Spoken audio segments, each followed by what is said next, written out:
ਵਾਹਿਗੁਰੂ ਜੀ ਕਾ ਖਾਲਸਾ ਵਾਹਿਗੁਰੂ ਜੀ ਕੀ ਫਤਿਹ। ਸੋ ਗੁਰੂ ਰੂਪ ਸਾਧ ਸੰਗਤ ਜੀ, ਅਕਾਲ ਪੁਰਖ ਪਰਮੇਸ਼ਰ ਦੀ ਕਿਰਪਾ ਦੇ ਸਦਕਾ ਅਤੇ ਸੰਗਤ ਟੀਵੀ ਦੇ ਸਹਿਯੋਗ ਦੇ ਨਾਲ ਧੰਨ ਗੁਰੂ ਨਾਨਕ ਦੇਵ ਮਹਾਰਾਜ ਜੀ ਦੀ ਪਾਵਨ ਬਾਣੀ ਸ਼੍ਰੀ ਆਸਾ ਕੀ ਵਾਰ ਜੀ ਦੀ ਲੜੀਵਾਰ ਕਥਾ ਸੰਗਤ ਟੀਵੀ ਦੇ ਉੱਪਰ। ਸੋ ਆਪ ਸੰਗਤ ਨੂੰ ਬੇਨਤੀ ਹੈ ਕਿ ਘਰਾਂ ਦੇ ਵਿੱਚ ਬੈਠ ਕਰਕੇ ਆਸਾ ਕੀ ਵਾਰ ਦੀ ਪਾਵਨ ਲੜੀਵਾਰ ਕਥਾ ਸਰਵਣ ਕਰਕੇ ਲਾਹੇ ਪ੍ਰਾਪਤ ਕਰੀਏ। ਵਾਹਿਗੁਰੂ ਜੀ ਕਾ ਖਾਲਸਾ ਵਾਹਿਗੁਰੂ ਜੀ ਕੀ ਫਤਿਹ। ਸ਼ਲੋਕ ਮਹਲਾ ਪਹਿਲਾ। ਸੋ ਗਰੀਬ ਨਵਾਜ ਗੁਰੂ ਨਾਨਕ ਦੇਵ ਪਾਤਸ਼ਾਹ ਦੂਸਰੇ ਪਾਵਨ ਸ਼ਲੋਕ ਦੇ ਅੰਦਰ ਜੋ ਆਸੀਸ ਬਖਸ਼ਿਸ਼ ਕਰਦੇ ਨੇ, ਸੱਚੇ ਤੇਰੇ ਖੰਡ ਸੱਚੇ ਬ੍ਰਹਿਮੰਡ, ਐ ਸੱਚੇ ਅਕਾਲ ਪੁਰਖ ਪਰਮੇਸ਼ਰ, ਤੇਰੇ ਸਾਜੇ ਹੋਏ ਇਹ ਸਾਰੇ ਖੰਡ ਹਨ, ਤੇਰੇ ਹੀ ਸਾਜੇ ਹੋਏ ਇਹ ਸਾਰੇ ਬ੍ਰਹਿਮੰਡ ਹਨ। ਭਾਵ ਇੱਥੇ ਇੱਕ ਬ੍ਰਹਿਮੰਡ ਦੀ ਬਾਤ ਨਹੀਂ ਹੈ, ਇੱਕ ਧਰਤੀ ਦੀ ਬਾਤ ਨਹੀਂ। ਇਸ ਧਰਤੀ ਤੇ 9 ਖੰਡ ਜ਼ਿਕਰ ਕੀਤਾ ਵਿਦਵਾਨਾਂ ਨੇ। ਗੁਰੂ ਸਾਹਿਬ ਜੀ ਵੀ ਇੱਥੇ ਖੰਡਾਂ ਦਾ ਜ਼ਿਕਰ ਕਰਦੇ।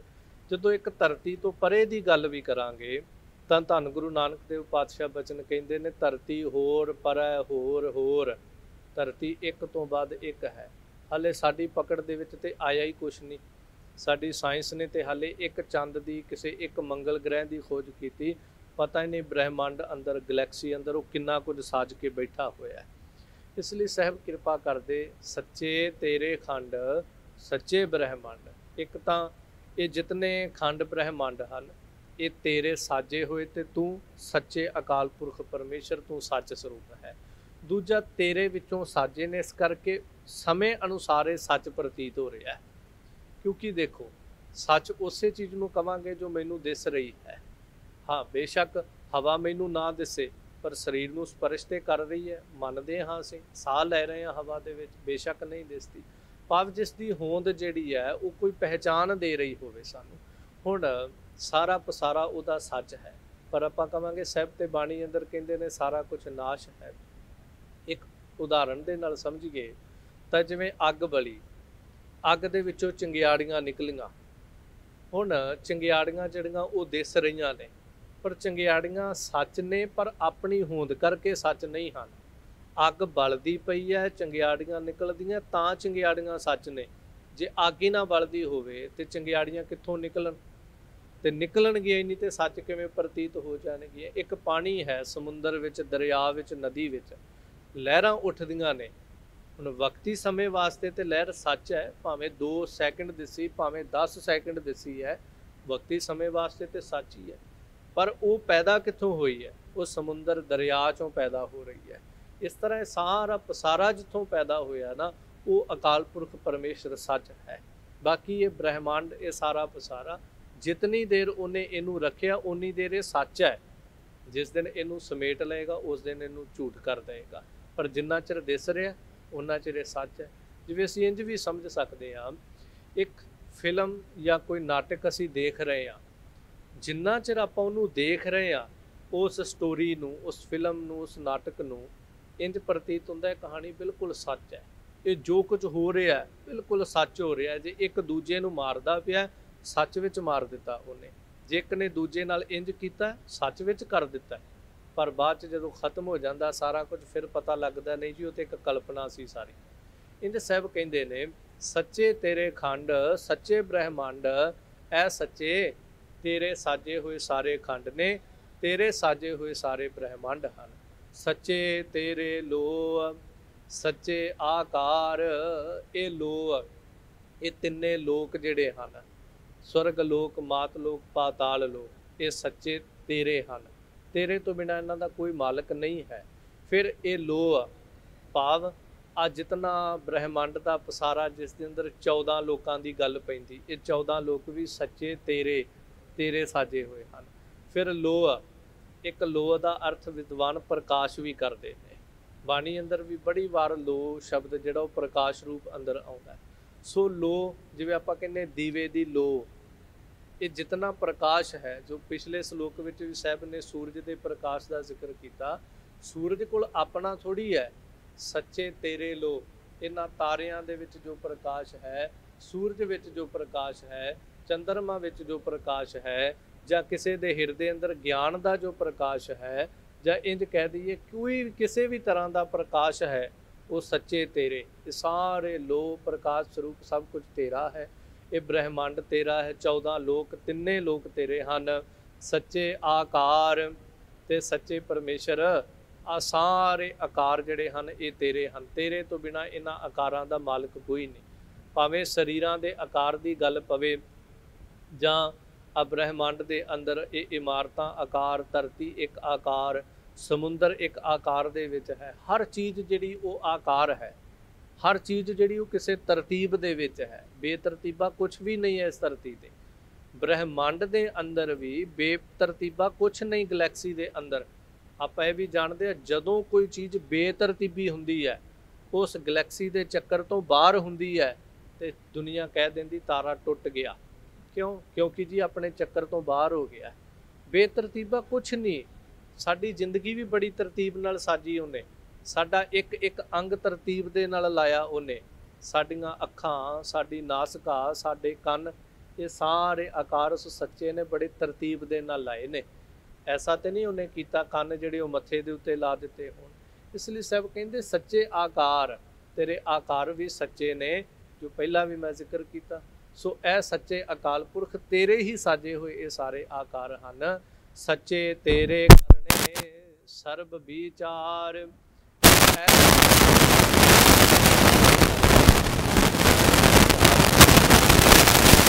ਵਾਲੇ ਉਹ ਵੀ ਸੱਚੇ ਹਨ। ਹਾਂ, ਜੋ ਵਿਚਾਰ ਕਰਦਿਆਂ ਕਰਦਿਆਂ ਤੇਰੇ ਕਰਨੇ ਕਾਰਨ ਵੀ ਆਪ ਤੇਰਾ ਕੀਤਾ ਹੋਇਆ ਸਾਰਾ ਕੁਝ ਸੱਚ ਵਾਲਾ ਆਪ ਹੈ। ਸਾਰਾ ਕੁਝ ਸਰਬ ਵਿਚਾਰ, ਤੇਰਾ ਵਿਚਾਰ ਸੱਚ। ਭਾਵ ਤੇਰੇ ਪ੍ਰਤੀ ਜੋ ਵੀ ਵਿਚਾਰ ਕੀਤਾ ਜਾਏ, ਤੇਰੀ ਬਾਣੀ ਦਾ ਵਿਚਾਰ ਕੀਤਾ ਜਾਏ, ਤੇਰੇ ਸਰਗੁਣ ਸਰੂਪ ਦਾ ਵਿਚਾਰ ਕੀਤਾ ਜਾਏ, ਤੇਰੀਆਂ ਕਥਾ ਕਹਾਣੀਆਂ ਦਾ ਵਿਚਾਰ, ਇਤਿਹਾਸ ਦਾ ਵਿਚਾਰ ਕੀਤਾ ਜਾਏ, ਸੱਚੇ ਤੇਰਾ ਇੱਕ ਇੱਕ ਸ਼ਬਦ ਜਿਹੜਾ ਉਹ ਸੱਚਾ ਹੈ। ਸੱਚਾ ਤੇਰਾ ਅਮਰ, ਸੱਚਾ ਦੀ ਬਾਣ, ਤੇਰਾ ਅਮਰ। ਭਾਵ ਤੇਰਾ ਹੁਕਮ ਜਿਹੜਾ ਉਹ ਸੱਚਾ ਹੈ। ਤੇਰੇ ਹੁਕਮ ਨੂੰ ਕੋਈ ਮੇਟਣ ਵਾਲਾ ਨਹੀਂ ਇਸ ਧਰਤੀ ਦੇ ਉੱਤੇ। ਮੇਟਣਾ ਤੇ ਬੜੀ ਦੂਰ ਦੀ ਗੱਲ ਹੈ। ਵੈਸੇ ਜੇ ਅਸੀਂ ਇਹ ਦੇਖੀਏ ਨਾ, ਤੇ ਕਰਤਾ ਪੁਰਖ ਪਰਮੇਸ਼ਰ ਦਾ ਹੁਕਮ ਮੋੜਨ ਵਾਲਾ ਵੀ। ਮੇਟਣਾ ਤੇ ਬਹੁਤ ਵੱਡੀ ਗੱਲ ਹੈ ਵੀ ਉਹਨੂੰ ਮੇਟ ਦੇਣਾ ਉਹਦੇ ਹੁਕਮ ਨੂੰ। ਸਾਡੇ 'ਚ ਇੰਨੀ ਸਮਰੱਥਾ ਵੀ ਨਹੀਂ ਕਿ ਆਪਾਂ ਉਹਦੇ ਹੁਕਮ ਨੂੰ ਮੋੜ ਸਕੀਏ। ਜੇ ਉਹਦਾ ਮੌਤ ਰੂਪੀ ਫਰਮਾਨ ਆ ਜੇ, ਉਹ ਵੀ ਸਾਨੂੰ ਸਿਰ ਮੱਥੇ ਤੇ ਪ੍ਰਵਾਨ ਕਰਨਾ ਪੈਂਦਾ ਹੈ। ਸੋ ਇਸ ਤਰ੍ਹਾਂ ਸਾਹਿਬ ਜੀ ਕਹਿੰਦੇ ਤੇਰਾ ਹੁਕਮ ਵੀ ਸੱਚਾ ਹੈ। ਸੱਚਾ ਦੀਵਾਨ, ਤੇ ਤੇਰਾ ਇਹ ਦੀਵਾਨ ਭਾਵ ਜੋ ਇਹ ਸ੍ਰਿਸ਼ਟੀ ਦੇ ਉੱਤੇ, ਇੱਕ ਦੀਵਾਨ ਦਾ ਅਰਥ ਹੁੰਦਾ ਹੈ ਦੀਵਾਨ। ਜਿਵੇਂ ਗੁਰੂ ਨਾਨਕ ਪਾਤਸ਼ਾਹ ਜੀ ਨੇ ਜਪਜੀ ਸਾਹਿਬ ਦੀ ਪਾਵਨ ਬਾਣੀ ਅੰਦਰ ਜਦੋਂ ਜ਼ਿਕਰ ਕੀਤਾ, 3 ਸਰੀਰਾਂ ਦਾ ਜ਼ਿਕਰ ਕਰਕੇ, ਭਾਵ ਤੂੰ ਮਾਇਆ ਤੋਂ ਕੀਤਾ, ਉਸ ਮਾਇਆ ਮਾਈ ਤੋਂ ਉਹਨੂੰ ਪ੍ਰਸੂਤ ਕਰਕੇ 3 ਪੈਦਾ ਕੀਤੇ। ਫਿਰ ਉਹਨਾਂ ਦੇ ਵਿੱਚੋਂ ਇੱਕ ਸ੍ਰਿਸ਼ਟੀ ਨੂੰ ਸਾਜਦਾ ਹੈ, ਇੱਕ ਸ੍ਰਿਸ਼ਟੀ ਨੂੰ ਬਣਾਉਂਦਾ ਹੈ, ਤੇ ਇੱਕ ਲਾਏ ਦੀ ਬਾਣ। ਇੱਕ ਨੂੰ ਬਾਣ ਆਦਤ ਲੱਗੀ ਹੈ, ਉਹ ਕਾਹਦੀ? ਇਸ ਸ੍ਰਿਸ਼ਟੀ ਨੂੰ ਢਾਉਣ ਦੀ, ਜੀਵਾਂ ਨੂੰ ਮੌਤ ਦੇਣ ਦੀ, ਜੀਵਾਂ ਨੂੰ ਖਤਮ ਕਰਨ ਦੀ। ਸੋ ਇੱਥੇ ਇੱਕ ਅਰਥ ਅੰਦਰ ਦੀ ਬਾਣ, ਤੇਰੀ ਉਹ ਆਦਤ ਵੀ ਸੱਚੀ, ਕਦੀ ਝੂਠੀ ਨਹੀਂ ਵੀ ਅੱਜ ਤੂੰ ਸੰਸਾਰ ਦੇ ਜੀਵਾਂ ਨੂੰ ਮੌਤ ਦੇ ਰਿਹਾ, ਕੱਲ ਨੂੰ ਤੂੰ ਹਟ ਜਾਏਗਾ। ਜਦੋਂ ਤੋਂ ਸ੍ਰਿਸ਼ਟੀ ਬਣੀ ਸੱਚੀ ਹੈ, ਉਸੇ ਦਿਨ ਤੋਂ ਤੂੰ ਆਪਣੀ ਉਸ ਆਦਤ ਨੂੰ ਉਸੇ ਤਰ੍ਹਾਂ ਹੀ ਪਾਲਦਾ ਪਿਆ। ਫਿਰ ਦੀਵਾਨ, ਤੇਰਾ ਜਿਹੜਾ ਦੀਵਾਨ ਜੋ ਆਪਾਂ ਸਤ ਸੰਗਤੀ ਰੂਪ ਵਿੱਚ ਲਾ ਕੇ ਬੈਠੇ ਹਾਂ, ਇਹ ਜੁਗਾਂ ਪਰਯੁਗਾਂ ਤੋਂ ਸੱਚ ਹੈ।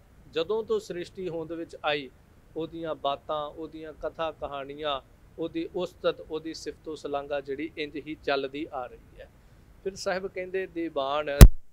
ਸੋ ਇਹ ਅਕਾਲ ਪੁਰਖ ਪਰਮੇਸ਼ਰ ਤੇਰਾ ਹੁਕਮ ਦੀਵਾਨ ਜਿਹੜਾ ਉਹ ਸੱਚਾ ਹੈ। ਸੱਚਾ ਤੇਰਾ ਹੁਕਮ, ਸੱਚਾ ਫੁਰਮਾਨ, ਤੇਰਾ ਹੁਕਮ ਸੱਚਾ ਹੈ। ਫਿਰ ਤੇਰਾ ਫੁਰਮਾਨ ਜਿਹੜਾ ਹੈ, ਆਦੇਸ਼ ਤੇਰਾ ਵੀ ਸੱਚਾ ਹੈ। ਫਿਰ ਜੋ ਜਿਵੇਂ ਕਹਿ ਦਈਏ ਹੁਕਮਨਾਮਾ ਸਾਹਿਬ ਜੋ ਪਰਵਾਨਾ ਹੁੰਦਾ ਹੈ, ਇੱਕ ਵੈਸੇ ਹੁਕਮ ਹੁੰਦਾ ਹੈ, ਇੱਕ ਪਰਵਾਨਾ ਹੁੰਦਾ ਹੈ, ਜਿਹਨੂੰ ਅਸੀਂ ਕਹਿ ਦਈਏ ਪ੍ਰਵਾਨਗੀ ਦੇਣੀ। ਸੋ ਤੇਰਾ ਉਹ ਪਰਵਾਨਾ ਵੀ ਸੱਚ ਹੈ। ਫੁਰਮਾਨਾ ਪਰਵਾਨਾ, ਤੇਰਾ ਪਰਵਾਨਾ ਵੀ ਸੱਚ ਹੈ। ਜੋ ਸਾਡੇ ਮਸਤਕ ਦੇ ਉੱਤੇ ਤੂੰ ਪਰਵਾਨਾ ਲਿਖਿਆ ਉਹ ਵੀ ਸੱਚ। ਸ੍ਰਿਸ਼ਟੀ 'ਚ ਤੇਰਾ ਜੋ ਹੁਕਮ ਵਰਤਦਾ ਉਹ ਵੀ ਸੱਚ ਹੈ। ਜਿਸ ਤਰ੍ਹਾਂ ਅਸੀਂ ਗੁਰੂ ਸਾਹਿਬ ਦੇ ਹੁਕਮਨਾਮੇ ਪੜ੍ਹਦੇ ਹਾਂ। ਧੰਨ ਗੁਰੂ ਗੋਬਿੰਦ ਸਿੰਘ ਮਹਾਰਾਜ ਜੀ ਦੇ ਹੁਕਮਨਾਮੇ, ਧੰਨ ਗੁਰੂ ਤੇਗ ਬਹਾਦਰ ਮਹਾਰਾਜ ਜੀ ਦੇ ਹੁਕਮਨਾਮੇ, ਜੋ ਸਮੇਂ-ਸਮੇਂ ਤੇ ਗੁਰੂ ਦੀਆਂ ਸੰਗਤਾਂ ਨੂੰ ਸਤਿਗੁਰਾਂ ਨੇ ਭੇਜੇ ਸਨ, ਪਰਵਾਨੇ ਦਿੱਤੇ ਸਨ ਕਿ ਆ ਇੰਜ ਕਰਨਾ, ਆ ਕਾਰਜ ਜਿਹੜਾ ਇਸ ਤਰ੍ਹਾਂ ਹੋਵੇ, ਇਸ ਕਾਰਜ ਵਿੱਚ ਸਾਡੀ ਖੁਸ਼ੀ ਹੈ। ਸੋ ਤੇਰੇ ਪਰਵਾਨੇ, ਤੇਰੇ ਹੁਕਮ ਸੱਚ ਹਨ। ਤੇਰਾ ਸਾਰਿਆਂ ਦੇ ਉੱਤੇ ਚੱਲਦਾ ਹੋਇਆ ਹੁਕਮ ਵੀ ਜਿਹੜਾ ਉਹ ਸੱਚ ਹੈ। ਸੱਚਾ ਤੇਰਾ ਕਰਮ, ਸੱਚਾ ਨਿਸ਼ਾਨ। ਤੇਰਾ ਕਰਮ ਸੱਚਾ ਹੈ। ਵੈਸੇ ਤੂੰ ਕਰਮ ਤੋਂ ਰਹਿਤ ਹੈ। ਆਪਾਂ ਸਾਰੇ ਜੀਵ ਜਿਹੜੇ ਉਹ ਕਰਮ ਜੂਨੀ ਵਿੱਚ ਆਉਣੇ ਆ। ਆਪਾਂ ਜੋ ਕਰ ਰਹੇ ਹਾਂ, ਆਪਾਂ ਉਸ ਕਰਮ ਦੇ ਕਰਤਾ ਭੋਗਤਾ ਬਣ ਜਾਂਦੇ ਹਾਂ, ਜੋ ਵੀ ਅਸੀਂ ਕਰ ਰਹੇ ਹਾਂ, ਕਿਉਂਕਿ ਆਪਾਂ ਇੱਕ ਕਰਮ ਜੂਨੀ ਹਾਂ। ਜਿਹੜੇ ਪਸ਼ੂ ਪੰਛੀ ਨੇ ਉਹ ਸਿਰਫ ਇੱਕ ਕਰਮ ਨੂੰ ਭੋਗਣ ਵਾਲੇ ਨੇ। ਉਹ ਜੋ ਉਹਨਾਂ ਨੇ ਕੀਤਾ ਉਹਨੂੰ ਭੋਗਦੇ ਪਏ। ਪਸ਼ੂ ਕਦੀ ਕਰਮ ਕਰਦਾ ਨਹੀਂ ਹੈ, ਉਹ ਸਿਰਫ ਭੋਗਦਾ ਹੈ। ਆਪਾਂ ਜਿਤਨੇ ਮਨੁੱਖ ਹਾਂ, ਆਪਾਂ ਕਰਮਾਂ ਨੂੰ ਕਰਦੇ ਹਾਂ, ਤੇ ਕਰਨ ਦੇ ਵਾਸਤੇ ਉਹਨੇ ਸਾਨੂੰ ਸਮਝ ਦਿੱਤੀ ਹੈ, ਸਾਨੂੰ ਸਿਆਣਪ ਦਿੱਤੀ ਕਿ ਤੂੰ ਜੋ ਕੁਝ ਵੀ ਕਰਨਾ ਬੜਾ ਸੋਚ ਕੇ, ਬੜਾ ਸਮਝ ਕੇ, ਹਜ਼ਾਰਾਂ ਵਾਰ ਵਿਚਾਰ ਕੇ ਕਰਿਆ ਕਰ। ਸੋ ਇਸ ਲਈ ਸਾਹਿਬ ਮੈਂ ਜ਼ਿਕਰ ਕਰਾਂ, ਸਾਹਿਬ ਕਹਿੰਦੇ ਸੱਚਾ ਤੇਰਾ ਕਰਮ, ਤੇਰਾ ਕਰਮ ਸੱਚਾ ਹੈ। ਪਰ ਇਹ ਹੈ ਕਿ ਤੂੰ ਕਰਮ ਦਾ ਭੋਗਤਾ ਬਿਲਕੁਲ ਵੀ ਨਹੀਂ। ਇਹ ਸਾਡੇ ਅੰਦਰ ਵੀ ਗੁਰੂ ਤਰਸ ਕਰੇ ਤੇ ਇਹ ਸਮਰੱਥਾ ਕਹਿ ਦੇਵਾਂ, ਜਾਂ ਇਹ ਗੁਰੂ ਕੀ ਬਖਸ਼ਿਸ਼ ਆ ਸਕਦੀ, ਜਿਹਨੂੰ ਗੁਰੂ ਅਰਜਨ ਦੇਵ ਪਾਤਸ਼ਾਹ ਕਹਿੰਦੇ ਇਸ ਤਰ੍ਹਾਂ ਦਾ ਜੀਵਨ ਕਰ, ਕਰਮ ਕਰਤ ਹੋਵੈ ਨਿਹ ਕਰਮ, ਤਿਸ ਬੈਸਨੋ ਕਾ ਨਿਰਮਲ ਧਰਮ। ਕਰਮ ਕਰਦਿਆਂ ਹੋਇਆਂ ਨਿਹ ਕਰਮ ਹੋ ਸਕਦੇ ਹਾਂ ਆਪਾਂ। ਗੁਰੂ ਅੱਗੇ ਅਰਦਾਸ ਕਰੀਏ, ਨਹੀਂ ਸਮਝ ਆ ਸਕਦੀ ਹੈ ਅੰਦਰ। ਸੋ ਇਸ ਤਰ੍ਹਾਂ ਜੇ ਆਪਾਂ ਉਸ ਅਵਸਥਾ ਨੂੰ ਮਾਣ ਸਕਦੇ ਹਾਂ ਤਾਂ ਕਰਤਾ ਪੁਰਖ ਪਹਿਲਾਂ ਹੀ ਪਰਮੇਸ਼ਰ ਜਿਹੜਾ ਇਸ ਅਵਸਥਾ ਵਿੱਚ ਹੈ, ਇਸ ਕਰਕੇ ਉਹਦਾ ਕਰਮ ਸੱਚਾ ਹੈ, ਉਹ ਕਰਮ ਤੋਂ ਰਹਿਤ ਹੈ। ਫਿਰ ਕਿਰਪਾ ਵੀ, ਉਹਦੀ ਕਿਰਪਾ ਵੀ ਸੱਚੀ ਹੈ। ਅੱਜ ਤੱਕ ਗੁਰੂ ਸਾਹਿਬ ਨੇ ਆਪਣੇ 10 ਜਾਮਿਆਂ ਦੇ ਅੰਦਰ ਵਰਤਦਿਆਂ ਹੋਇਆ ਜੇ ਕਿਸੇ ਦੇ ਉੱਤੇ ਕੋਈ ਬਚਨ ਦੀ ਕਿਰਪਾ ਕੀਤੀ, ਕੋਈ ਕਿਸੇ ਨੂੰ ਆਸੀਸ ਵਰ ਦਿੱਤਾ, ਤੇ ਅਸੀਂ ਅੱਜ ਵੀ ਦੇਖਦੇ ਹਾਂ ਗੁਰੂ ਕਾ ਉਹ ਬਚਨ ਅੱਜ ਵੀ ਉਸੇ ਤਰ੍ਹਾਂ ਹੀ ਅਟਲ ਹੈ। ਜੇ ਕਦੀ ਰੀਠਾ ਸਾਹਿਬ ਪਾਵਨ ਗੁਰਦੁਆਰਾ ਸਾਹਿਬ ਦੇ ਦੀਦਾਰ ਕਰੀਏ, ਗੁਰੂ ਕੀ ਉਹ ਬਖਸ਼ਿਸ਼, ਉਹ ਕਰਮ, ਉਹ ਕਿਰਪਾ ਅੱਜ ਉਸੇ ਤਰ੍ਹਾਂ ਸੱਚ ਹੈ। ਇੱਕ ਪਾਸੇ ਰੀਠੇ ਕੌੜੇ ਨੇ ਤੇ ਇੱਕ ਪਾਸੇ ਮਿੱਠੇ ਹਨ। ਸੋ ਇਸ ਤਰ੍ਹਾਂ ਉਹਦਾ ਕਰਮ ਜਿਹੜਾ ਉਹ ਸੱਚਾ ਹੈ, ਸੱਚਾ ਨਿਸ਼ਾਨ, ਤੇ ਕਰਤਾ ਅਕਾਲ ਪੁਰਖ ਪਰਮੇਸ਼ਰ ਤੇਰਾ ਨਿਸ਼ਾਨ ਸੱਚਾ ਹੈ। ਫਿਰ ਜੋ ਨਿਸ਼ਾਨ ਹੈ ਉਹ ਤੇਰਾ ਹੈ। ਤੂੰ ਕੌਣ ਹੈ? ਤੂੰ ਸੱਚਾ ਅਕਾਲ ਪੁਰਖ ਪਰਮੇਸ਼ਰ ਹੈ। ਨਿਸ਼ਾਨ ਜਿਵੇਂ ਇੱਕ ਨਿਸ਼ਾਨੀ ਅਸੀਂ ਸ਼ਬਦ ਕਹਿ ਦਈਏ, ਨਿਸ਼ਾਨ ਮੋਹਰ ਸ਼ਬਦ ਕਹਿ ਦਈਏ। ਸੋ ਤੇਰਾ ਨਿਸ਼ਾਨ ਜਿਹੜਾ ਜੋ ਸਾਡੇ ਜੀਵਾਂ ਦੇ ਕਰਮਾਂ ਦੇ ਅਨੁਸਾਰ ਸਾਡੇ ਮਸਤਕ ਦੇ ਉੱਤੇ ਲਾ ਕਰਕੇ ਭੇਜਦਾ ਹੈ, ਉਹਨੂੰ ਅਸੀਂ ਬਦਲ ਨਹੀਂ ਸਕਦੇ ਹੁੰਦੇ। ਤੇਰਾ ਨਿਸ਼ਾਨ ਬਿਲਕੁਲ ਸੱਚਾ ਹੈ। ਸੋ ਇਸ ਲਈ ਸਾਹਿਬ ਕਹਿੰਦੇ ਸੱਚੇ ਤੁਧ ਆਖੇ ਲੱਖ ਕਰੋੜ। ਐ ਸੱਚਿਆ, ਐ ਅਕਾਲ ਪੁਰਖ ਪਰਮੇਸ਼ਰ, ਲੱਖਾਂ ਕਰੋੜਾਂ ਜੀਵ ਜਿਹੜੇ ਨੇ ਉਹ ਤੈਨੂੰ ਆਖਦੇ ਪਏ ਨੇ। ਕੋਈ ਗਿਣਤੀ ਨਹੀਂ ਆ ਸਕਦੀ ਕਿੰਨੇ ਕੁ ਤੈਨੂੰ ਧਿਆਉਂਦੇ ਪਏ ਨੇ। ਇਸ ਦੁਨੀਆ ਦੀ ਧਰਤੀ, ਇਸ ਧਰਤੀ ਦੇ ਉੱਤੇ ਰਹਿਣ ਵਾਲੇ ਮਨੁੱਖਾਂ ਦੀ ਤੇ ਵੈਸੇ ਹੀ ਗਿਣਤੀ ਕੋਈ ਨਹੀਂ। ਬੇਸ਼ੱਕ ਅੰਕੜਿਆਂ ਦੇ ਮੁਤਾਬਕ ਆਪਾਂ ਕਹਿ ਦਿੰਦੇ ਹਾਂ ਫਲਾਣੇ ਦੇਸ਼ ਦੀ ਇੰਨੇ ਕਰੋੜ ਆਬਾਦੀ ਹੈ, ਫਲਾਣੇ ਮੁਲਕ ਦੀ ਇੰਨੇ ਕਰੋੜ, ਉਸ ਸ਼ਹਿਰ ਦੀ ਇੰਨੀ ਆਬਾਦੀ, ਉਸ ਪਿੰਡ ਦੀ ਇੰਨੀ ਆਬਾਦੀ, ਪਰ ਬੜੇ ਐਸੇ ਸਰੀਰ ਹੁੰਦੇ ਨੇ ਜਿਹੜੇ ਉਹਨਾਂ ਲਿਸਟਾਂ ਤੋਂ ਬਾਹਰ ਹੁੰਦੇ ਨੇ। ਹੁਣ ਜਿਵੇਂ ਕਹਿ ਦਈਏ ਪਹਾੜਾਂ ਵਿੱਚ ਬੈਠੇ ਹੋਏ ਤਪਸਵੀ, ਗੁਫਾਵਾਂ ਵਿੱਚ ਬੈਠੇ ਹੋਏ ਸਾਧੂਆਂ ਨੂੰ ਕਿਹੜੀ ਲਿਸਟ ਦੇ ਵਿੱਚ ਦੁਨੀਆ ਨੇ ਸ਼ਾਮਲ ਕੀਤਾ ਹੋਵੇ? ਉਹਨਾਂ ਦੇ ਤੇ ਕੋਈ ਆਧਾਰ ਕਾਰਡ ਨਹੀਂ ਬਣੇ। ਗੁਫਾਵਾਂ 'ਚ ਪਹਾੜਾਂ 'ਤੇ ਤਪੱਸਿਆ ਕਰਦੇ ਜੋਗੀ ਸਾਧੂ ਜਿਹੜੇ ਬੈਠੇ, ਕੋਈ ਸਤਪੁਰਖ, ਕੋਈ ਕਮਾਈ ਵਾਲੇ ਬੈਠੇ ਨੇ, ਉਹ ਤਾਂ ਸ਼ਾਇਦ ਸਰਕਾਰਾਂ ਦੀ ਲਿਸਟ 'ਚ ਨਹੀਂ ਹੋਣਗੇ। ਸੋ ਇਸ ਤਰ੍ਹਾਂ ਕਿਤਨੇ ਕੁ ਸਰੀਰ ਨੇ ਜਿਹੜੇ ਇਸ ਧਰਤੀ 'ਤੇ ਬਿਨਾਂ ਗਿਣਤੀ ਤੋਂ ਹਨ, ਤਾਂ ਉਹ ਕਿੰਨੀ ਵਾਰ ਉਹਨੂੰ ਅਰਾਧਦੇ ਨੇ। ਆਪਾਂ ਤੇ ਇੱਕ ਵਾਰ ਅਰਾਧ ਕੇ ਥੱਕ ਜਾਂਦੇ ਹਾਂ, ਉਹ ਸਾਰਾ ਦਿਨ ਉਹਨੂੰ ਅਰਾਧੀ ਜਾਂਦੇ ਨੇ। ਇਸ ਲਈ ਸਾਹਿਬ ਕਹਿੰਦੇ ਸੱਚੇ ਤੁਧ ਆਖੇ ਲੱਖ ਕਰੋੜ। ਤੈਨੂੰ ਇਹ ਸੱਚਿਆ ਲੱਖਾਂ ਕਰੋੜਾਂ ਜੀਵ ਲੱਖਾਂ ਕਰੋੜਾਂ ਵਾਰ ਤੈਨੂੰ ਆਖਦੇ ਪਏ ਨੇ। ਤੇ ਕੀ ਆਖਦੇ ਨੇ? ਸੱਚੇ, ਇਹ ਪਰਮੇਸ਼ਰ ਤੋਂ ਸੱਚ ਸਰੂਪ ਹੈ। ਵੱਖ ਨਾਂ ਲੈ ਕਰਕੇ ਤੈਨੂੰ ਸਾਰੇ, ਤੈਨੂੰ ਸੱਚ ਸਰੂਪ ਵਰਣਨ ਕਰਦੇ ਨੇ। ਨਾਂ ਵੱਖਰੇ ਲੈਂਦੇ ਨੇ।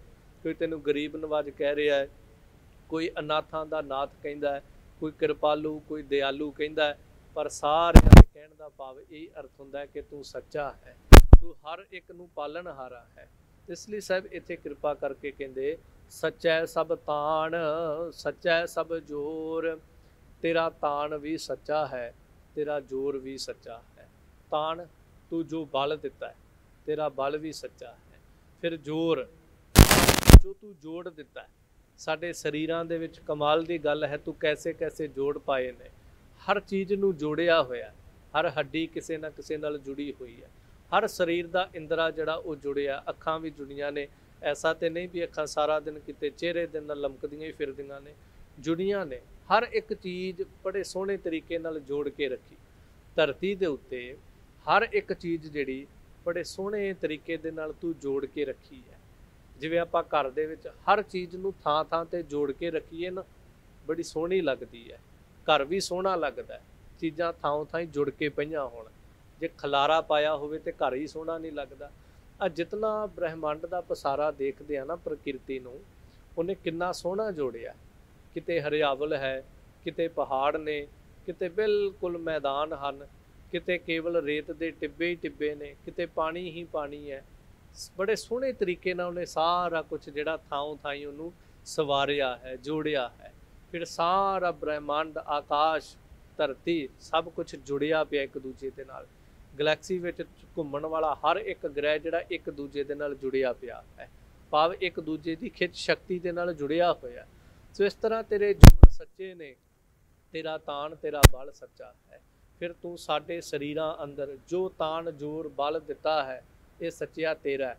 असां जोर नहीं, जे किछ कर हम सक, जो भावै तिवै बख्श। साडे अंदर की जोर है असीं कुछ कर सकीए? साडे अंदर कित्थे इन्ना तान बल है कि असीं कोई कर्म कर सकीए? सो इसलिए सब कहते तेरा तान सच्चा है, तेरा जोर सच्चा है, सच्चे है सारा कुछ तेरा है।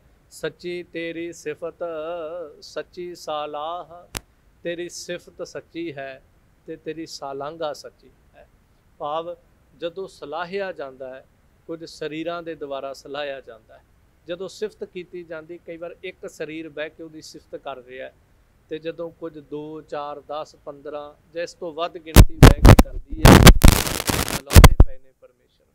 तेरी सिफत भी सच्ची है, तेरी सालांगा भी सच्ची है, जो भी कुछ कर रहा है। फिर इस सिफत के बाद सच्ची तेरी कुदरत सच्चे पातशाह, तेरी कुदरत भी सच्ची। क्यों? क्योंकि तेरे अंदर समाया होया। सच्चा ये सारी कुदरत तेरी है। इस कुदरत का तेरे तो बिना मालिक कोई नहीं। बेशक ये साडी अज्ञानता है, अपना नाम दिता होया भी आ इन्ने फुट मेरी है, आ इन्ने इंच मेरी है, आ तेरी वट 2 इंच इधर नूं हो गई है, ये 2 इंच जमीन मेरी है। ये तो साडी ना समझी अज्ञानता है। वैसे सारे ब्रह्मंड का पातशाह मालिक जिहड़ा वो सच्चिया तू आप है। सच्चे तेरी कुदरत, सारी कुदरत जिहड़ी ये तेरी है। आ जो सारा दिसदा पिया है। नानक सच ध्यान सच, जो सच नूं ध्याउंदे हन, तां सब कहंदे नानक सच। सच नूं ध्याउंदियां ध्याउंदियां वो सच स्वरूप हो जाते हैं, वो सच दे अंदर समा जाते हैं। जिस तरह साहिब गुरु रामदास महाराज के वचन पढ़ते हो, जिन निरभाओ जिन हर निरभौ ध्याया जी, तिनका भौ सब गवासी। भाव जो निरभाओ नाल जुड़ गए वो निरभाओ हो गए। इस तरह जिहड़े सच नूं ध्याउण लग पे वो सच हो गए। जिन्हों धन गुरु तेग बहादुर महाराज वचन कहते ने, नाम रहियो साधु रहियो, रहियो गुरु गोबिंद। कि नाम रहिंदा इस धरती ते, साधु रहिंदा है। अकाल पुरख परमेश्वर का नाम सच्चा है, उन्होंने जपण वाला सच्चा अते पूरा गुरु सच्चा है। इसलिए साहब कहते नानक सच ध्यान सच, जो सच नूं ध्याउंदे ने वो सच्चे हन। जो मर जम्मे सो कच ने कच, अते जिहड़े कच्चे हन, जिहड़े केवल संसार दे उत्ते कच रूप कूड़ नूं इकट्ठा करन ते लगे रहे, कच टुट जाण वाला है। जो इस संसार दे उत्ते टुट जाण वालियां वस्तुआं नूं कुछ भी होवे उन्होंने इकट्ठा करन लगे। टुटदियां चीज़ां ही नहीं, टुटदे रिश्ते भी हैं संसार ते। टुटदा तुहाडा प्रेम भी है, टुटदा तुहाडा दुख भी है, टुटदा तुहाडा सुख भी है, टुटदा हंकार भी है, टुटदा मान भी है। हर एक चीज़ टुटदी है। इस करके सब कहते कच ने कच, जो संसार ते इस कच नूं इकट्ठे करते हैं, जो इस संसार के पसारे नाल जुड़े ने, जो मर जम्मे वो वार वार जम्मण ते मरण के गेड़ विच हन। वो कदी भी सच स्वरूप नहीं हो सकते। महला पहला। वड्डी वड्याई जा वड्डा नाउ। वड्याई वड्डी है जा वड्डा नाउ, क्योंकि उसका नाउ वड्डा है, ਉਹਦਾ नाम वड्डा है, ਉਹਦੀ वड्याई भी वड्डी है। वड्याई क्यों वड्डी? क्योंकि ਉਹਦਾ नाम वड्डा है। ਹੁਣ ਉਹਦਾ ਐਸਾ ਕੋਈ ਨਾਮ ਅੱਖਰਾਂ ਵਿੱਚ ਨਹੀਂ ਵੱਡਾ ਵੀ ਉਹ ਇੰਨਾ ਵੱਡਾ ਉਹਦਾ ਅੱਖਰਾਂ ਵਿੱਚ ਨਾਮ ਹੈ ਵੀ ਉਹ ਲਿਖਣ ਵਿੱਚ ਹੀ ਨਹੀਂ ਆ ਰਿਹਾ ਇੰਨਾ ਵੱਡਾ ਹੈ, ਨਹੀਂ। ਉਹਦਾ ਜੋ ਨਾਮ, ਉਹਦੀ ਜੋ ਸਮਰੱਥਾ, ਜੋ ਨੇ ਸੰਸਾਰ ਦੇ ਅੰਦਰ ਆਪਣਾ ਨਾਮਨਾ ਪੈਦਾ ਕੀਤਾ ਸਾਡੇ ਅੰਦਰ, ਉਹ ਬਿਲਕੁਲ ਉਹਦਾ ਵੱਡਾ ਹੈ। ਸੋ ਖੈਰ ਸਾਹਿਬ ਇੱਥੇ ਕਹਿੰਦੇ ਤੇਰੀ ਵਡਿਆਈ ਵੱਡੀ, ਕਿਉਂ? ਤੇਰਾ ਨਾਮ ਵੱਡਾ। ਵੱਡੀ ਵਡਿਆਈ ਜਾਂ ਸੱਚ ਨਿਆਓ। ਤੇਰੀ ਵਡਿਆਈ ਇਸ ਕਰਕੇ ਵੱਡੀ ਹੈ ਕਿਉਂਕਿ ਤੇਰਾ ਨਿਆਓ ਸੱਚਾ ਹੈ। ਜੋ ਵੀ ਨਿਆਂ ਕਰਦਾ, ਭਾਵੇਂ ਸਾਡੇ ਜੀਵਾਂ ਦਾ ਕਰਮਾਂ ਦਾ ਨਿਆਂ, ਕਦੀ ਕਿਸੇ ਨੂੰ 80% ਛੋਟ ਨਹੀਂ ਹੈ। ਤੂੰ ਆਹ ਕਰਮ ਕੀਤਾ, ਚੱਲ ਕੋਈ ਨਹੀਂ, ਇੰਨਾ ਕੁ ਆਪਾਂ ਨਹੀਂ ਤੈਨੂੰ ਕੁਛ ਕਹਿੰਦੇ, ਇਹਦਾ ਬਿਲਕੁਲ ਬਰਾਬਰ ਉਹਨੇ ਤੋਲਿਆ। ਕੋਈ ਵੀ ਇਸ ਧਰਤੀ ਦਾ ਬਾਸ਼ਿੰਦਾ ਪਰਿੰਦਾ ਕੋਈ ਵੀ ਹੋਵੇ, ਬਿਲਕੁਲ ਨਿਆਓ ਸੱਚਾ ਕਰਦਾ ਹੈ। ਇਸ ਲਈ ਸਾਹਿਬ ਕਹਿੰਦੇ ਤੇਰਾ ਨਿਆਓ ਸੱਚਾ ਹੈ। ਜੈਕਾਰ ਕੀਓ ਧਰਮੀਆਂ ਕਾ ਪਾਪੀ ਕੋ ਡੰਡ ਦੀ ਹੋਏ। ਸੋ ਉਹਦਾ ਨਿਆਂ ਸੱਚਾ ਹੈ, ਇਸ ਕਰਕੇ ਉਹਦੀ ਵਡਿਆਈ ਵੱਡੀ ਹੈ। ਵੱਡੀ ਵਡਿਆਈ ਜਾਂ ਨਿਹਚਲ ਥਾਓ। ਤੇਰਾ ਥਾਓ ਨਿਹਚਲ ਹੈ, ਚਲਾਏ ਮਾਣ ਨਹੀਂ ਹੈ। ਜਿਸ ਥਾਂ ਦੇ ਉੱਤੇ ਤੂੰ ਆਪਣੇ ਆਸਨ ਲਾਏ ਨੇ, ਬੇਸ਼ੱਕ ਸਾਨੂੰ ਦਿਸੇ ਨਾ ਪ੍ਰਤੀਤ ਹੋਵੇ, ਪਰ ਤੇਰਾ ਥਾਂ ਸੱਚਾ ਹੈ, ਉਹ ਵੱਡਾ ਹੈ ਤੇਰਾ ਥਾਂ, ਇਸ ਕਰਕੇ ਉਹ ਨਿਹਚਲ ਹੈ ਤੇਰਾ ਥਾਂ। ਭਾਵ ਇਸ ਬ੍ਰਹਿਮੰਡ ਦੇ ਅੰਦਰ ਵੀ ਤੂੰ ਆਪਣਾ ਆਸਨ ਜਮਾਇਆ ਹੈ। ਕਰ ਆਸਨ ਡਿਠੋ ਚਾਓ, ਪਿਛਲੇ ਲੋਕ 'ਚ ਵੀ ਸਾਹਿਬ ਨੇ ਕਿਰਪਾ ਕੀਤੀ।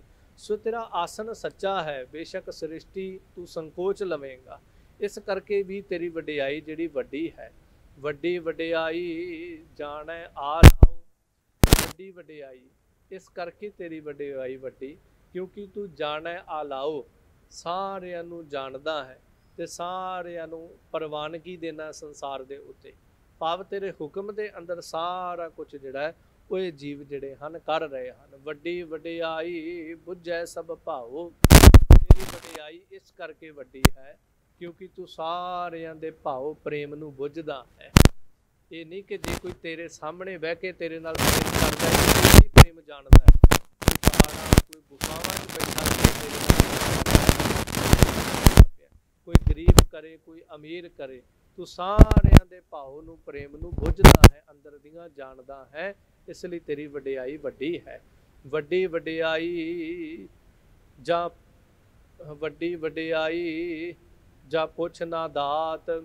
ਤੇਰੀ ਵਡਿਆਈ ਇਸ ਲਈ ਵੱਡੀ ਹੈ ਕਿਉਂਕਿ ਤੂੰ ਜੋ ਵੀ ਦਾਤਾਂ ਦੇਣਾ ਕਦੀ ਪੁੱਛ ਕੇ ਨਹੀਂ ਦਿੰਦਾ। ਆਪਾਂ ਤੇ ਕਿਸੇ ਨੂੰ ਕੁਛ ਦੇਣਾ ਹੋਵੇ, ਚਾਰ ਬੰਦਿਆਂ ਦੀ ਸਲਾਹ ਲੈਂਦੇ ਆ ਘਰ 'ਚ ਵੀ ਮੈਂ ਆਹ ਫਲਾਣੇ ਨੂੰ ਚੀਜ਼ ਦੇਣੀ, ਦੇ ਦੇਵਾਂ ਕਿ ਨਾ। ਪਰ ਤੂੰ ਇੰਨੀਆਂ ਬਖਸ਼ਿਸ਼ਾਂ ਇਸ ਧਰਤੀ ਦੇ ਜੀਵਾਂ ਨੂੰ ਕੀਤੀਆਂ, ਪਰ ਕਦੀ ਕਿਸੇ ਨੂੰ ਪੁੱਛ ਕੇ ਨਹੀਂ ਕੀਤੀਆਂ ਵੀ ਮੈਨੂੰ ਸਲਾਹ ਦੇ, ਮੈਂ ਉਹਨੂੰ ਕੁਛ ਦੇਣ ਲੱਗਾ, ਉਹਦੇ ਘਰ 'ਚ ਕੋਈ ਬਰਕਤ ਪਾਉਣ ਲੱਗਾ। ਇਸ ਲਈ ਤੂੰ ਬਿਲਕੁਲ ਇਸ ਤਰ੍ਹਾਂ ਨਿਸਵਾਰਥ ਹੋ ਕਰਕੇ ਦਾਤਾ ਦੇਣਾ, ਤਾਂ ਤੇਰੀ ਵਡਿਆਈ ਵੱਡੀ ਹੈ। ਵੱਡੀ ਵਡਿਆਈ ਜਾਂ ਆਪੇ ਆਪ। ਤੇਰੀ ਵਡਿਆਈ ਇਸ ਲਈ ਵੱਡੀ ਕਿਉਂਕਿ ਤੂੰ ਆਪੇ ਆਪ ਹੈ। ਤੂੰ ਆਪ ਹੀ ਸਾਰੇ ਪ੍ਰਪੰਚ ਦਾ ਮਾਲਕ ਹੈ, ਆਪ ਹੀ ਸਾਰੇ ਪ੍ਰਪੰਚ ਅੰਦਰ ਸਮਾਇਆ ਹੈ, ਸਭ ਤੇਰਾ ਹੈ। ਨਾਨਕ ਕਾਰ ਨਾ ਕਥਨੀ ਜਾਏ। ਇਸ ਲਈ ਸਾਹਿਬ ਕਹਿੰਦੇ ਉਹਦੀ ਕਾਰ ਜਿਹੜੀ ਹੈ, ਉਹਦਾ ਵਿਵਹਾਰ ਜਿਹੜਾ ਹੈ ਉਹ ਕਥਨ ਨਹੀਂ ਕੀਤਾ ਜਾ ਸਕਦਾ, ਉਹ ਕਥਨ ਕਹਿਣ ਤੇ ਬਾਹਰ ਹੈ। ਉਹਨੂੰ ਆਪਣੀ ਇੱਕ ਜਿਹਬਾ ਜਿਹੜੀ ਉਹ ਵਰਣਨ ਨਹੀਂ ਕੀਤੀ ਜਾ ਸਕਦੀ। ਕੀਤਾ ਕਰਨਾ ਸਰਬ ਰਜਾਏ, ਇਹ ਸਾਰਾ ਕੁਛ ਉਹਦੀ ਰਜ਼ਾ ਦੇ ਵਿੱਚ ਹੋ ਰਿਹਾ। ਸਰਬ ਰਜਾਏ, ਇਹ ਸਾਰਾ ਤੇਰੀ ਰਜ਼ਾ ਦੇ ਵਿੱਚ ਹੈ। ਇੱਕ ਕਣ ਵੀ ਜੇ ਧਰਤੀ ਦਾ ਹਨੇਰੀ ਨਾ ਹਿੱਲ ਕੇ ਇੱਧਰੋਂ ਇੱਧਰ ਹੁੰਦਾ ਤੇ ਉਹ ਵੀ ਤੇਰੀ ਰਜ਼ਾ ਦੇ ਵਿੱਚ ਹੈ। ਮਹਲਾ ਦੂਜਾ। ਧੰਨ ਗੁਰੂ ਅੰਗਦ ਦੇਵ ਮਹਾਰਾਜ ਦੇ ਪਾਵਨ ਬਚਨ। ਇਹੋ ਜਗ ਸੱਚਾ ਕੀ ਹੈ ਕੋਠੜੀ, ਸੱਚੇ ਕਾ ਵਿੱਚ ਵਾਸ। ਇਹ ਸੰਸਾਰ, ਇਹ ਜਗ ਜਿਹੜਾ ਸੱਚੇ ਪਰਮੇਸ਼ਰ ਦੀ ਕੋਠੜੀ ਹੈ ਤੇ ਉਸ ਸੱਚੇ ਅਕਾਲ ਪੁਰਖ ਪਰਮੇਸ਼ਰ ਦਾ ਇਹਦੇ ਵਿੱਚ ਵਾਸਾ ਹੈ। ਭਾਵੇਂ ਇਹ ਕੋਠੜੀਆਂ ਘਰਾਂ ਦੀਆਂ ਹੋਣ, ਭਾਵੇਂ ਸਾਡੇ ਸਰੀਰ ਰੂਪੀ ਕੋਠੜੀ, ਇਹਨਾਂ ਸਾਰੀਆਂ ਕੋਠੜੀਆਂ ਦੇ ਵਿੱਚ ਵਾਸਾ ਜੋਤ ਆਤਮਾ ਉਸ ਸੱਚੇ ਦੀ ਹੈ। ਇੱਕ ਨਾ ਹੁਕਮ ਸਮਾਏ ਲਏ, ਇੱਕ ਨਾ ਹੁਕਮੇ ਕਰੇ ਵਿਨਾਸ਼। ਇੱਕ ਨਾ ਨੂੰ ਆਪਣੇ ਹੁਕਮ ਦੇ ਦੁਆਰਾ ਆਪਣੇ ਵਿੱਚ ਸਮਾ ਲੈਂਦਾ ਹੈ ਤੇ ਇੱਕ ਨਾ ਨੂੰ ਸੰਸਾਰ ਦੇ ਉੱਤੇ ਨਾਸ਼ ਕਰ ਦਿੰਦਾ। ਉਹਨਾਂ ਦੀ ਹੋਂਦ ਹਸਤੀ ਜਿਹੜੀ ਮਿਟਾ ਦਿੰਦਾ ਹੈ। ਤੇ ਇੱਕ ਨਾਂ ਦਾ ਨਾਮ ਨਾ ਜੁਗਾਂ ਪ੍ਰਯੁਗਾਂ ਤੱਕ ਭਗਤਾਂ ਦਾ ਨਾਂ ਇਸ ਧਰਤੀ ਤੇ ਗੂੰਜਦਾ ਹੈ। ਤੇ ਵੱਡੇ ਵੱਡੇ ਬਾਦਸ਼ਾਹ ਧਰਤੀ ਤੇ ਆ ਕੇ ਨਾਸ਼ ਹੋ ਗਏ, ਉਹਨਾਂ ਨੂੰ ਜਾਣਦਾ ਕੋਈ ਨਹੀਂ ਹੈ। ਇਸ ਲਈ ਸਾਹਿਬ ਕਹਿੰਦੇ ਇੱਕ ਨਾ ਭਾਣੈ ਕੱਢ ਲਏ, ਇੱਕ ਨਾ ਮਾਇਆ ਵਿੱਚ ਨਿਵਾਸ। ਇੱਕ ਨਾ ਨੂੰ ਆਪਣੇ ਭਾਣੇ ਦੇ ਅੰਦਰ ਕੱਢ ਲੈਣਾ, ਸੰਸਾਰ ਦੇ ਜੰਜਾਲਾਂ ਵਿੱਚੋਂ, ਸੰਸਾਰ ਦੇ ਬੰਧਨਾਂ ਵਿੱਚੋਂ, ਇਹਨਾਂ ਵਾਸ਼ਨਾ ਦੇ ਵਿੱਚੋਂ, ਤੇ ਇੱਕ ਨਾ ਨੂੰ ਤੂੰ ਆਪਣੇ ਭਾਣੇ ਦੇ ਵਿੱਚ ਹੀ ਨਿਵਾਸ ਕਰਵਾ ਦੇਣਾ। ਉਹ ਸਾਰੀ ਜ਼ਿੰਦਗੀ ਮਾਇਆ ਦੇ ਵਿੱਚ ਨਿਵਾਸ ਕਰਕੇ ਰੱਖਦੇ, ਮਾਇਆ ਵਿੱਚ ਹੀ ਟਿਕੇ ਰਹਿੰਦੇ, ਉਹ ਨਿਕਲ ਹੀ ਨਹੀਂ ਪਾਉਂਦੇ। ਏਵ ਭੇ ਆਖਣਾ ਜਾਪਈ ਜੇ ਕਿਸੈ ਆਣੇ ਰਾਸ। ਇਹ ਨਹੀਂ ਆਖਿਆ ਜਾ ਸਕਦਾ ਕਿ ਤੂੰ ਕਿਸ ਦੇ ਉੱਤੇ ਆਪਣੀ ਕਿਰਪਾ ਵਰਤਾਏ। ਇਹ ਨਹੀਂ ਕਹਿ ਸਕਦੇ ਕਿ ਤੂੰ ਧਰਮੀਆਂ ਨੂੰ ਆਪਣੇ ਗਲ ਲਾਏਗਾ। ਇਹ ਤਾਂ ਤੇਰੀ ਖੁਸ਼ੀ ਹੈ, ਤੂੰ ਕਈ ਵਾਰ ਉਸ ਨੂਰੇ ਕੋੜੀ ਵਰਗਿਆਂ ਨੂੰ ਵੀ ਆਪਣੇ ਗਲ ਲਾ ਲੈਂਦਾ। ਇਹ ਤੇਰੀ ਖੁਸ਼ੀ ਹੈ, ਤੂੰ ਅਕਿਰਤ ਘਣਾ ਨੂੰ ਵੀ ਆਪਣੇ ਚਰਨਾਂ ਨਾਲ ਲਾ ਲੈਂਦਾ। ਤੇ ਇੱਥੇ ਕਈ ਵਾਰ ਧਰਮੀ ਜਿਹੜੇ ਆ ਉਹਨਾਂ ਨੂੰ ਮਿਲਦਾ ਹੀ ਕੁਛ ਨਹੀਂ ਹੈ। ਇਹ ਤੇਰੀ ਖੁਸ਼ੀ ਹੈ, ਤੇਰੀ ਰਜ਼ਾ ਹੈ। ਜਿਹਨੂੰ ਸਾਹਿਬ ਦੀ ਬਾਣੀ ਅੰਦਰ ਬਚਨ ਪੜ੍ਹਦੇ ਹੋ, ਇੱਕ ਜਾ ਗੰਦੇ ਨਾ ਲਹਿਣ, ਇੱਕ ਨਾ ਸੁੱਤਿਆਂ ਦੇ ਉਠਾ ਲੈ।